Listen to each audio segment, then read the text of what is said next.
রাধে রাধে। জয় শ্রীকৃষ্ণ, জয় সীতারাম, জয় বজরংবলী। আজ বলবো রামায়ণের আর এক কাহিনী। রামায়ণের এই কাহিনী যারা শুনবেন তাদের মন অত্যন্ত প্রসন্ন হয়ে যাবে।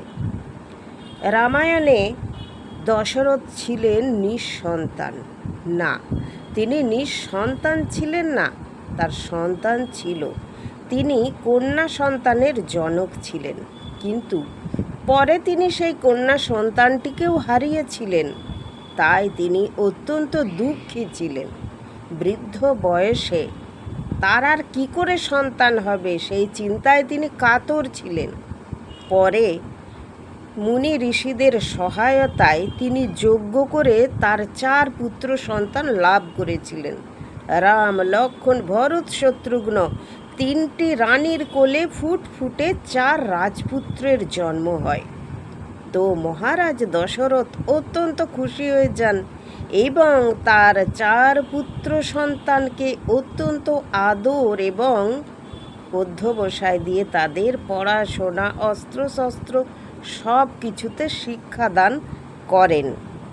এরপর তার সন্তানরা যখন একটু একটু করে বড় হচ্ছে, তখনই হলো এই ঘটনার সূত্রপাত।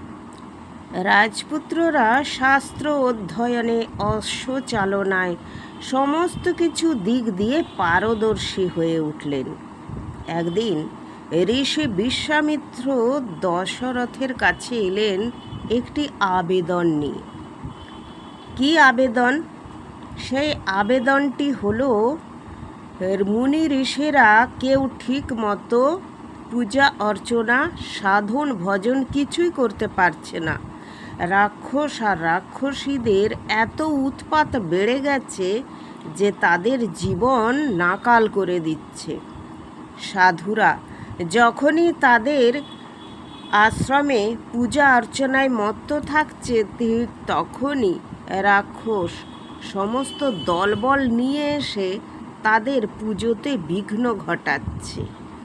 তাদের হোমেতে যে আগুন জ্বলে, মুনি ঋষিদের হোম জ্বলে, তো কাঠ দিয়ে হোম তৈরি করে তারা তপস্যা করে, সেই হোমের আগুনে তারা জল ঢেলে দিয়ে চলে যাচ্ছে। সেখানে দাঁড়িয়ে নৃত্য করছে, বিকট চিৎকার করছে। কোনো কোনো মুনি ঋষিকে তারা এত দৌড় করাচ্ছে যে দৌড়াতে দৌড়াতে মুনি ঋষিরা নদীতে, খালে, বিলে পড়ে যাচ্ছে, গিয়ে আহত হচ্ছে। এই রকম পরিস্থিতিতে সবাই এসে ঋষি বিশ্বামিত্রকে অনুরোধ করেন যে, হে মুনিবর, আপনি আমাদের জন্য কিছু অন্তত করুন, নয়তো আমরা এই রাক্ষসদের হাত থেকে আর বাঁচতে পারবো না, আর আমরা তপস্যাও করতে পারবো না। তখন ঋষি বিশ্বামিত্র ভাবলেন কি করা যায়। তিনি তখন যোগ বলে জানতে পারলেন যে এই রাক্ষসীদের যে নেতা, মূল নেতা তারকা রাক্ষসী, তার সাঙ্গপাঙ্গরা এসে এই সমস্ত খেলা খেলছে। তারা মুনি ঋষিদের উৎপাত করছে। তাহলে এই রাক্ষসের দলকে এবং রাক্ষসদের রানীকে কি করে বধ করা যায়, কে করবে? তিনি যোগ বলে জানতে পারলেন যে শ্রীরাম একমাত্র পারবে এই রাক্ষসীদের বধ করতে। তখন তিনি যোগ বলে জানতে পেরেই তিনি গেলেন মহারাজা দশরথের কাছে অনুরোধ করতে, এবং দশরথের কাছে অনুরোধ করলেন যে তার পুত্রকে যেন তার হাতে দেওয়া হয়। তিনি কার্যসিদ্ধি করেই তার পুত্রকে দিয়ে যাবেন। তো সেই কথা শুনে মহারাজ দশরথ তো কিছুতেই দিতে চাননি। তার অতি আদরের পুত্র শ্রীরাম, তিনি তাকে কি করে দেবেন? রাক্ষসীদের বধ করতে গিয়ে যদি তার পুত্র মারা যায়, তিনি তো আবার নিঃসন্তান হয়ে যাবেন। তিনি খুব কাঁদতে লাগলেন। তখন তার কান্না দেখে সেই ঋষি বিশ্বামিত্র বললেন, আপনার কান্নাতে আমি কিন্তু গলবো না। আপনি যদি আমাকে সহায়তা না করেন, তো আপনার সমস্ত রাজ্যের সমস্ত প্রজা আমি নিমেষে ধ্বংস করে দেবো, ছারখার করে দেবো। আপনার রাজ্য মনুষ্যহীন রাজ্য হয়ে যাবে। তাঁর এই ক্রোধ দেখে মহারাজা দশরথ আরও কাঁদতে লাগলেন। এই কথা যখন শ্রীরাম জানতে পারলেন, তিনি এসে বললেন, পিতা, আপনি কেন ক্রন্দন করছেন? আমি যাব রাক্ষসীদের বধ করতে। চলুন ঋষিবর, আমি আপনাকে কথা দিচ্ছি, আপনি পিতার কথায় রাগ করবেন না বলে শ্রীরাম যেতে গেলেন। সঙ্গে তার ভ্রাতা লক্ষ্মণ, তিনিও বললেন, আমিও যাব দাদা তোমার সাথে। লক্ষ্মণও গেলেন। ব্যাস, তখনই শুরু হলো সেই রাক্ষসী বধের কাহিনী। তারপর যখন ঋষি বিশ্বামিত্র রাম লক্ষ্মণকে নিয়ে গেলেন জঙ্গলের ভিতরে, অনেক দূরে চলে গেছেন, কোথাও পাচ্ছেন না। কিছুক্ষণ পরে দেখছেন বড় বড় পাথর উড়ে আসছে তাদের দিক লক্ষ্য করে।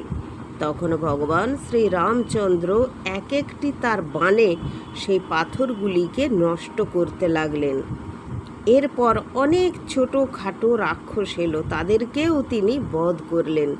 সর্বশেষে এলেও তাড়কা রাক্ষসী। তার সেই বিকট রূপ দেখে লক্ষ্মণ তো প্রায় মূর্ছিত হবার অবস্থা, কিন্তু শ্রীরাম ভরসা দিলেন এবং লক্ষ্মণ দেখলেন যে তার দাদা বীর বিক্রমে সেই তাড়কা রাক্ষসীকে বধ করলেন। তখন লক্ষ্মণ বুঝতেই পারলেন যে তার দাদা শ্রীরামের ঠিক কতটা ক্ষমতা এবং তিনি কি না করতে পারেন।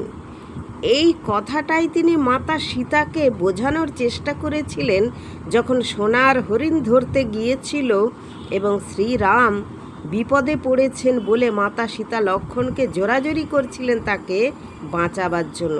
তখন লক্ষ্মণ বারবার করে বলেছিলেন সীতাকে, আমার দাদাকে কেউ কখনো বিপদে ফেলতে পারে না।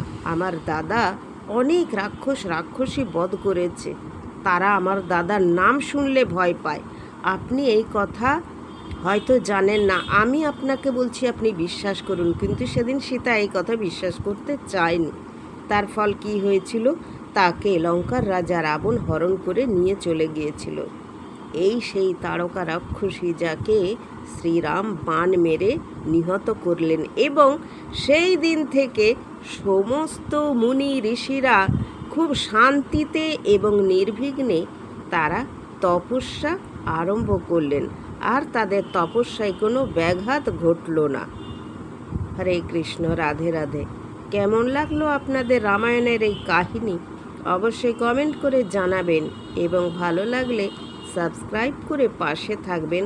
যাবার সময় বলে যাবেন, জয় সীতারাম, রাধে রাধে।